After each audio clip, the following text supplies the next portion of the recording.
বুখারী শরীফের 4563 নং হাদিস, হযরত আব্দুল্লাহ বিন আব্বাস রাদিয়াল্লাহু তাআলা আনহু হাদিসের রাবি, তিনি ইরশাদ করেন, এই হাসবুনাল্লাহু ওয়া নি'মাল ওয়াকিল বাক্যটি ইব্রাহিম আলাইহিস সালাম যখন উচ্চারণ করেছিলেন তখন তাকে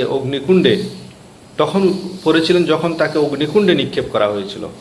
এবং একই বাক্যটি নবী মুহাম্মদ সাল্লাল্লাহু আলাইহি ওয়াসাল্লাম উচ্চারণ করেছিলেন যখন লোকেরা তাকে বলল, তোমাদের সাথে মোকাবেলা করার জন্য লোকেরা সমাবেশ করেছে বহু সাজ সরঞ্জাম, সুতরাং তাদেরকে ভয় করো।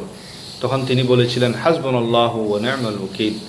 একবার চিন্তা করুন, হযরত ইব্রাহিম আলাইহিস সালামকে যখন জালেম বাদশা অগ্নিকুণ্ডে নিক্ষেপ করেছিলেন, সেটি কত বড় মাপের বিপদ। তিনি সেই বিপদে এই ছোট্ট আয়াতটি পড়েছিলেন এবং সাথে সাথে আল্লাহর সাহায্য নেমে এসেছিল ওনার জন্য।